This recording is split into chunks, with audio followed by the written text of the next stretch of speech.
Buenos días, queridos hermanos y queridas hermanas.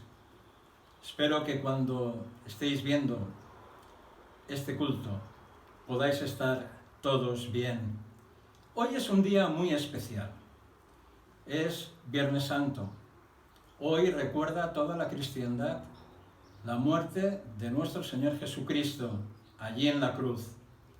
Y también es el día en que solemos escuchar el sermón de las 7 palabras. Y en este día queremos hacerlo también. Y desearía que me acompañarais en estos momentos. En esta ocasión vamos a hacerlo de forma diferente. Aparte de que lo vamos a hacer de forma individual, el sermón de las 7 palabras estará compuesto por la reflexión que 7 pastores de la Unión Evangélica Bautista de España quieren trasladarnos en esta ocasión. Vamos a tener, antes de escuchar el sermón, una lectura que encontramos en el Evangelio según San Juan, capítulo 17 y versículos del 17 al 30. Si podéis acompañarme en la lectura, Evangelio según San Juan, capítulo 19, versículos del 17 al 30. Y él, cargando su cruz, salió al lugar llamado de la Calavera, y en hebreo Gólgota. Y allí le crucificaron, y con él otros 2, uno a cada lado, y Jesús en medio. Escribió también Pilato un título que puso sobre la cruz, el cual decía: Jesús Nazareno, Rey de los Judíos. Y muchos de los judíos leyeron este título porque el lugar donde Jesús fue crucificado estaba cerca de la ciudad, y el título estaba escrito en hebreo, en griego y en latín. Dijeron a Pilato los principales sacerdotes de los judíos: no escribas, Rey de los Judíos, sino que él dijo: yo soy el Rey de los Judíos. Respondió Pilato: lo escrito está escrito. Cuando los soldados hubieron crucificado a Jesús, tomaron sus vestidos e hicieron 4 partes, una para cada soldado. Tomaron también su túnica, la cual era sin costura, de un solo tejido de arriba abajo.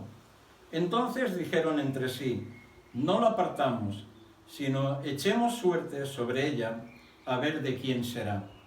Esto fue para que se cumpliese la escritura que dice: repartieron entre sí mis vestidos, y sobre mi ropa echaron suertes. Y así lo hicieron los soldados.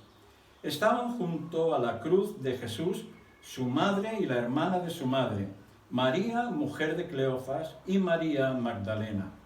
Cuando vio Jesús a su madre y al discípulo a quien él amaba, que estaba presente, dijo a su madre: mujer, he aquí tu hijo.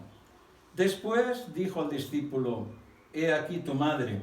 Y desde aquella hora el discípulo la recibió en su casa. Después de esto, sabiendo Jesús que ya todo estaba consumado, dijo: tengo sed. Y estaba allí una vasija llena de vinagre. Entonces ellos empaparon en vinagre una esponja y poniéndola en un hisopo, se la acercaron a la boca.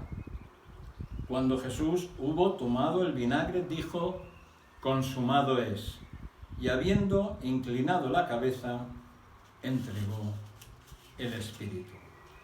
Damos paso al sermón de las 7 palabras, pero antes escucharemos el himno Dios es maravilloso. Dios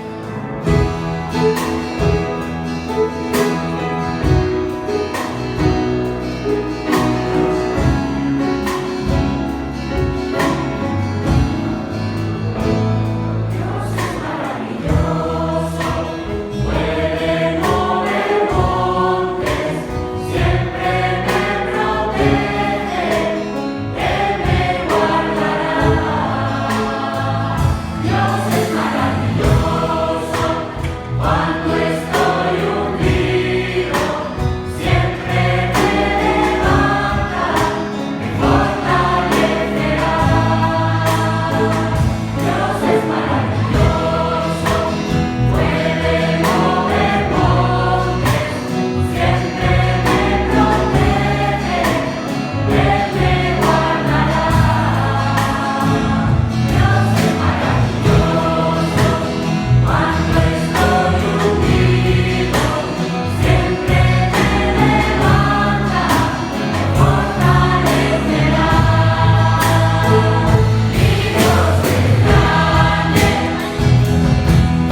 Lucas, capítulo 23, versículo 34. Padre, perdónalos porque no saben lo que hacen. Las primeras palabras de Jesús en la cruz nos sorprenden. ¿Cómo puede ser que una persona que ha sido condenada injustamente, humillada, rechazada, torturada y abandonada, pueda reaccionar así ante unas circunstancias como esas? Realmente nos cuesta a nosotros imaginarnos reaccionando así ante una pequeña ofensa. Cualquier ser humano reaccionaría intentando defenderse o vengarse.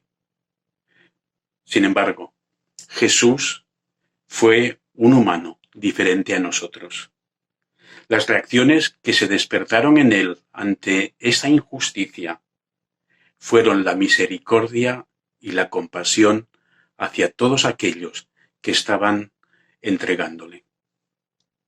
Jesús, en realidad, estaba siendo consecuente, pues, con su naturaleza, con su misión y con sus enseñanzas. En el Sermón del Monte, en Mateo 5:44, él decía: amad a vuestros enemigos, bendecid a los que os maldicen, haced bien a los que os aborrecen, y orad por los que os ultrajan y os persiguen. Solicitar el perdón en esas circunstancias es una expresión de amor llevada al límite por aquellos a los que había venido a salvar. Sus primeras palabras en la cruz nos recuerdan que nosotros, los que nos consideramos sus discípulos, también debemos participar en su intercesión por un mundo caído y por aquellos que todavía le rechazan. Como parte de su cuerpo, estamos llamados a mirar con compasión al mundo y pedir al Padre que muchos puedan obtener el gozo de su perdón. En unos días en los que muchas personas están enfermando y muriendo, debemos hacerlo de una manera más apremiante que nunca. Que el Espíritu Santo nos ayude a hacerlo, hermanos y hermanas. Bendiciones. Al estar en Semana Santa se me ha pedido que hable sobre las palabras que Jesús dirigió a uno de los ladrones que estaba siendo crucificado juntamente con él. En Lucas 23:43 leemos las palabras que Jesús dijo a este hombre: de cierto te digo que hoy estarás conmigo en el paraíso. Los evangelios nos dicen que juntamente con Jesús fueron crucificados dos hombres. Mateo y Marcos los llaman ladrones, mientras que Lucas los llama malhechores. Tal vez eran ladrones, pero también podríamos pensar que eran insurgentes que se habían rebelado en contra del poder romano. Mateo nos dice que ambos hombres maldecían a Jesús, pero Lucas nos dice que solamente uno de ellos lo hacía. Los versículos 40 al 42 de Lucas 23 registran las palabras del segundo malhechor y el ruego que hace a Jesús: acuérdate de mí cuando vengas en tu reino. La respuesta de Cristo al reconocimiento que el ladrón hace de sus hechos es una promesa de aceptación, de bendición y de vida eterna. Pero, ¿qué podemos aprender de las palabras y la actitud de este ladrón? Primeramente, que todo aquel que clama sinceramente a Jesús puede estar seguro que Él le responderá. Segundo, que todo aquel que reconoce su condición de pecado y se vuelve a Jesús puede tener la certeza que será aceptado y que sus maldades serán perdonadas. Por otro lado, la crucifixión de Jesús en la cruz está llena de contrastes. Para los judíos, la cruz era un símbolo de maldición. Para los romanos, un instrumento de castigo. Para Satanás, representaba el triunfo sobre el llamado Hijo de Dios y Redentor del mundo. Para los judíos religiosos, era quitarse un impostor de encima. Para los que no creen en la muerte expiatoria de Jesús en la cruz de Calvario, esta es locura. pero para los que sí creemos en ella, es poder de Dios para salvación. En la cruz pareciera que Jesús lo ha perdido todo. El Padre lo ha abandonado, sus seguidores están temerosos y muchos de aquellos que le seguían y le alababan ahora le insultan y se burlan de él. Pero el Jesús crucificado sigue teniendo autoridad y señorío. Jesús, a pesar de estar crucificado, sigue siendo Señor. En Juan capítulo 10, versículo 18, leemos las palabras de Jesús y dice así: nadie puede quitarme la vida, sino que yo la entrego voluntariamente en sacrificio. Pues tengo la autoridad para entregarla cuando quiera y también para poder volverla a tomar. Crucificado y a punto de morir, Jesús sigue siendo Señor.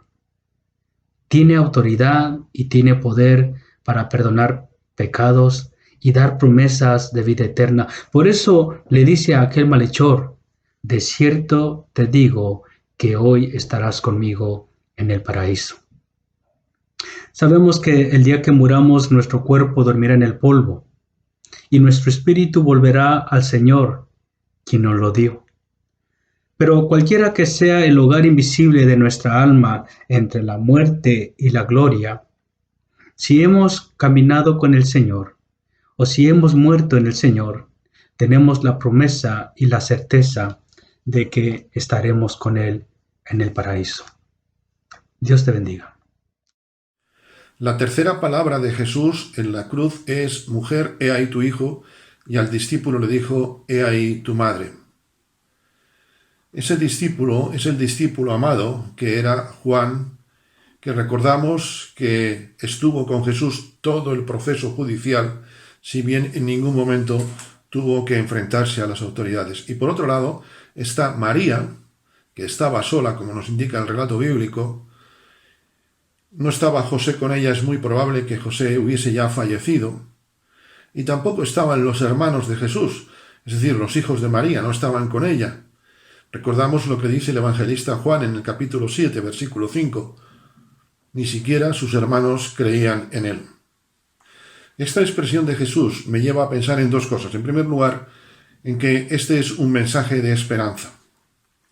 Es un mensaje de esperanza para personas rechazadas, como María, rechazada por la sociedad al estar viuda, rechazada por sus hijos, personas rechazadas que hoy en día se sienten así, y en estos días que estamos viviendo, muchas personas son rechazadas por la edad.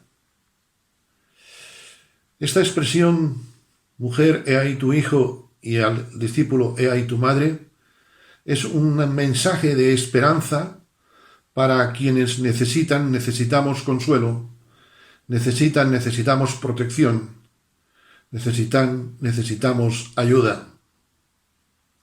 Porque no hay mejor consuelo, no hay mejor protección que el amparo de Jesús, como Él lo expresa. Es paradójico, porque Él clama en otro momento: Dios mío, ¿por qué me has desamparado? Y justo en ese desamparo Él nos ampara a nosotros, y aquí lo vemos no de una forma teórica, sino de una forma práctica. El crucificado en su desamparo nos sigue hoy amparando y está a la diestra de Dios Padre intercediendo por nosotros. Y en segundo lugar, nos habla de una nueva realidad. Al dejar al cuidado de Juan a aquella mujer, a María, nos habla de una realidad, de algo nuevo que se inauguraba, algo nuevo y hermoso que sigue hoy siendo realidad, que es la Iglesia. La Iglesia hoy sigue con esa misión, cuidando al desamparado, sanando al herido, consolando al desconsolado. Y en estos días lo estamos viviendo en nuestras iglesias con más trabajo que nunca, ayudando, consolando, guiando, pastoreando con el poder de Dios. Somos personas como Juan y como María, que hemos ido a Jesús desde nuestra condición, desde diferentes condiciones, situaciones, historias, pero hoy formamos la Iglesia. Por eso, Y con ello concluyo, las palabras de Juan en su epístola siguen siendo nuestro canto de esperanza. Mirad cuál amor nos ha dado el Padre, para que seamos llamados hijos de Dios. La muerte de Jesús estaba próxima.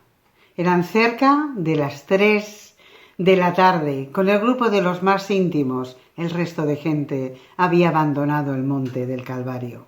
Y en ese silencio y en esa soledad del monte, el Señor Jesús exclamó: Dios mío, ¿por qué me has abandonado? Expresando toda la desolación del Mesías, del Hijo de Dios, que está experimentando el drama de la muerte, una realidad totalmente contrapuesta con aquel que es el autor de la vida. Es una frase desconcertante, una frase que durante siglos ha conmovido a todos los cristianos y ha trastornado a los teólogos. No fue una frase dolorida pero serena como las demás palabras, no, de ninguna de las maneras. Fue un grito desgarrador en medio de ese silencio del Calvario. Fue entonces cuando Jesús, haciendo un esfuerzo extraordinario, llenó de aire sus pulmones y exclamó: Elí, Elí, lama sabactani. El Evangelio dice que el Señor Jesús gritó. Ahora, la pregunta sería: ¿y por qué gritó? Cristo había sudado sangre en el Monte de los Olivos sin gritar. Había soportado la flagelación sin gritar. Había sufrido sin gritos el taladro de sus pies, de sus manos. ¿Y por qué grita entonces ahora? Si solo le falta lo más fácil, morir ya, terminar suavemente, y sin embargo grita. ¿Entendéis algo vosotros? Yo entiendo muy poco de todo esto. ¿Cómo puede el Padre abandonar al Hijo si ambos son el único Dios verdadero? ¿Cómo puede alejarse la divinidad si estaba unida a esa humanidad hasta formar en él un solo ser? ¿Es que acaso el Hijo de Dios puede quedarse sin Dios cuando es sustancialmente igual que él? No entiendo nada. Quizás tendríamos que buscar en la dimensión y en el sentido de esa lejanía para encontrar a lo mejor la clave o vislumbrar un poquito de por qué ese grito en la historia. Jesús, en esos últimos momentos de su vida, cuando ya está la muerte a punto de llegar, está descendiendo a esas profundidades del ser humano, de esa condición humana tal como existe en la realidad, para transformarla, para asumirlo todo y para llenarlo de vida y de resurrección. La pasión de Jesús fue el último tramo de su encarnación. Y ahora es cuando en verdad ese que es sin pecado se hace profundamente uno de nosotros. Como dice San Pablo en 2 Corintios capítulo 5 y versículo 21. Dice así la palabra del Señor: Aquel que no había conocido el pecado, Dios lo hizo pecado por nosotros, a fin de que nosotros nos hiciésemos justicia de Dios en él. Y por eso grita. Por eso precisamente grita. Pero su grito no es un grito de desesperación. De hecho, toma las palabras del Salmo 21, que es verdad que es un salmo de llanto, pero también de esperanza. Ese salmo es bastante triste al inicio. El tono de voz de David, su autor, refleja su sufrimiento, su dolor, sus dudas, al pensar que Dios se ha olvidado de él, que Dios se ha alejado de él. Pero es interesante que en los versículos 23 y 24 leemos que a pesar de ese dolor inicial, acaba el salmo, porque David nunca dejó de confiar en el Señor y en sus promesas. Y acaba este salmo de esta manera tan preciosa: Los que teméis al Señor, alabadle, glorificadle, descendencia toda de Jacob, y temedle vosotros, descendencia toda de Israel, porque no menospreció ni abominó la aflicción del afligido, ni de él escondió su rostro, sino que cuando clamó a él, le oyó. Qué palabras más preciosas. Gracias al Señor, que ese grito desgarrador nos llega a nosotros hoy, en este día, llega con esperanza y con resurrección. Que el Señor nos bendiga a todos. Tengo sed. Esta foi a quinta frase proferida por Jesus em la cruz. De las 7 frases que ele proferiu quando estava colgado, agonizando naquela cruz, esta é a que melhor refleja sua humanidade, pois, segundo os médicos especialistas, a sede é a necessidade básica número 1 do ser humano. Está comprovado que uma pessoa pode viver muito mais tempo sem comer que sem beber. A Bíblia nos diz que o homem não é apenas físico, ele é formado por corpo, alma e espírito. Se a sede é a necessidade física principal do ser humano, qual seria então a necessidade principal de nossa alma e de nosso espírito? Há texto em la Bíblia, no livro de Juan, que nos aclara pouco sobre este tema. Em uma ocasião, Jesus se encontrou com uma mulher pecadora junto a poço e lhe pediu pouco de água. A la mulher le pareció pouco raro o pedido de Jesus, porque os samaritanos e os judíos não tinham boa relação. E, además, não era normal que homem hablara com uma mulher desconhecida em público. Pero Jesus, naquela ocasião, rompeu com algumas convenções sociais e com alguns paradigmas e disse àquela mulher que ele tinha uma água superior àquela água que ela estava sacando do poço.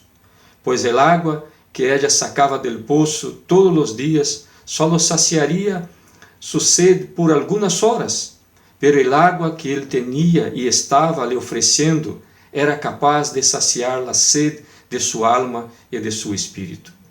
Jesus, obviamente, estava usando uma metáfora para falar do Espírito Santo que ele ia enviar depois de sua morte para morar no coração de todos aqueles que credessem nele.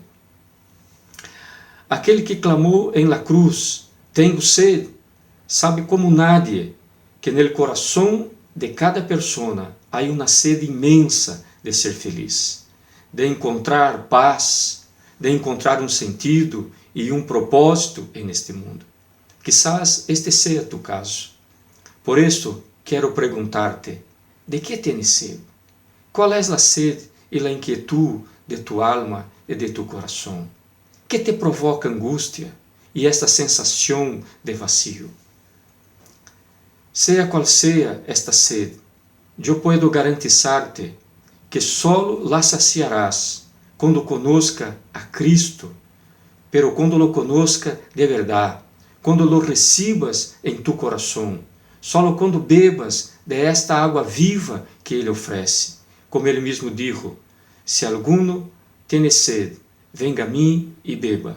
El que crê em mim, como diz a Escritura, de su interior correrão rios de água viva. Solo quando bebas de esta água viva, sua alma vai estar completamente saciada. Que Dios te bendiga.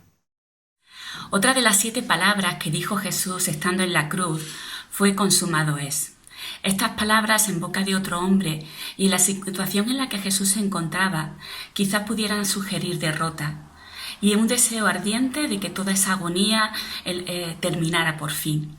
Sin embargo, en la boca de Jesús, las palabras consumado es tenían un significado bien diferente.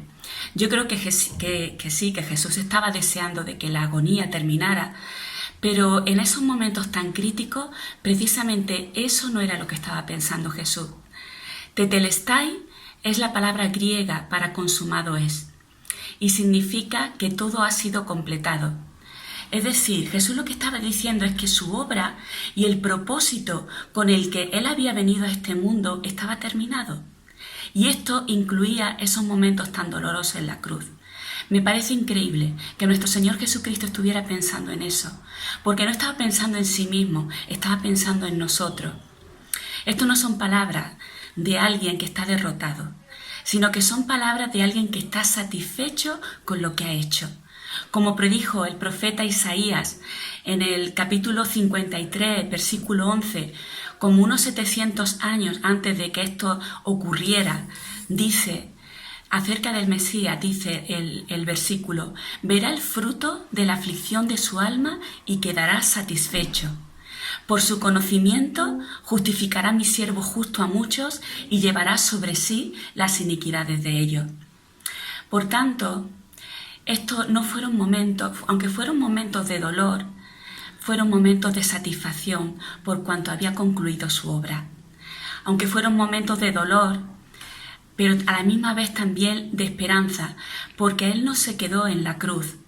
Y este hecho marcó un antes y un después en la historia de la humanidad.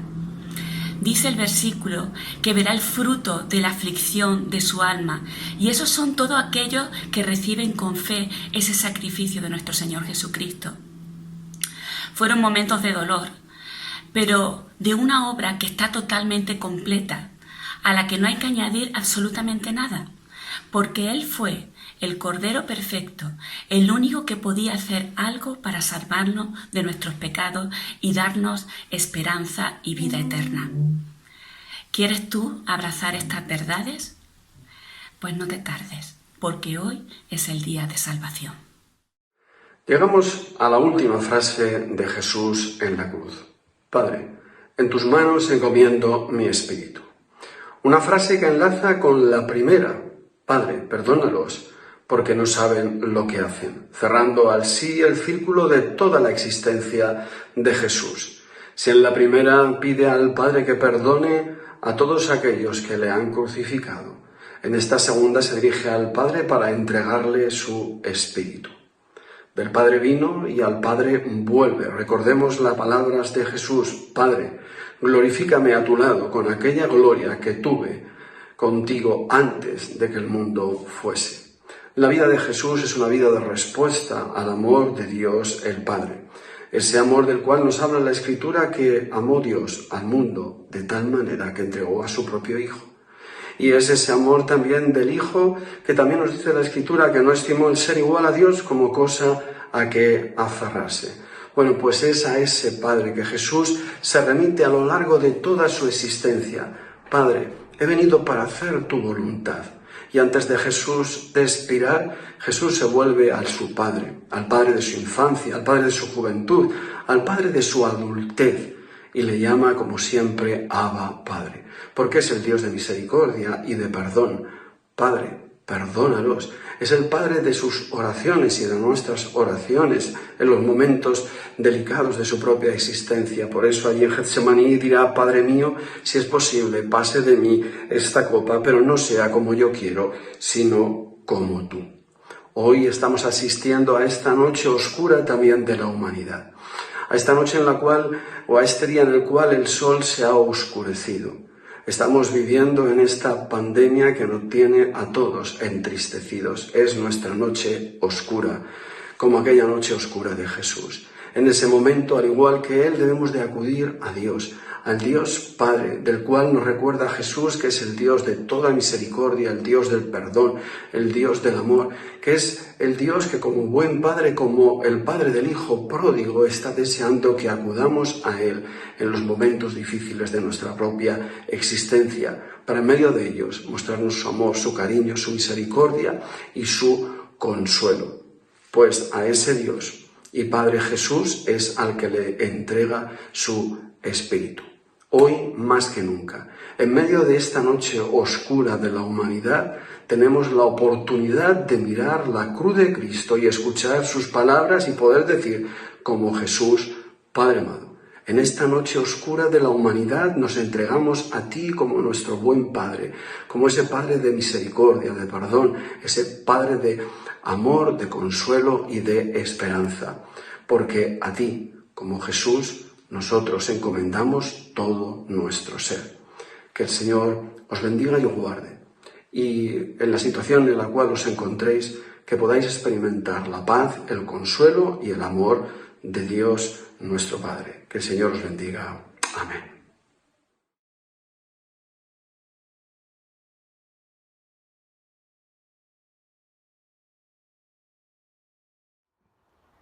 Después de haber escuchado el sermón de las 7 palabras, vamos a despedir este culto y me gustaría hacerlo con una oración al Señor.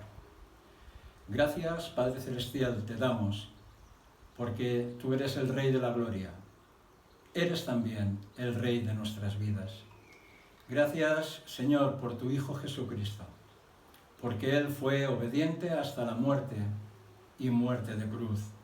Gracias porque Él no renunció nunca durante su vida a exponer, a pesar de las dificultades, el propósito del reino de los cielos. Gracias porque Él, a pesar de todas las dificultades, fue fiel al mensaje que nos traía a cada uno de nosotros, que tú eres el Padre que nos has amado, que nos amas y que nos amarás, no solamente a nosotros, sino que amas a toda la humanidad. Gracias, Señor, porque también la cruz no solamente nos habla de derrota, sino que nos habla también de victoria. La victoria sobre la muerte, la victoria sobre las dificultades, la victoria sobre cada una de nuestras depresiones y frustraciones, también la victoria de la esperanza sobre la desesperanza, de la vida sobre la muerte. Por eso, Señor, encontramos en la cruz de Jesús nuestro refugio, nuestra vida, nuestra esperanza eterna.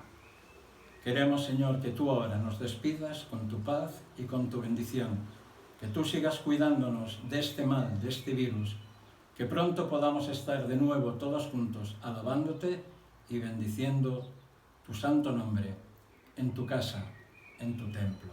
En el nombre de Jesús, amén. Ahora os dejo con una interpretación a flauta travesera del cántico Yo te busco. Que el Señor os bendiga.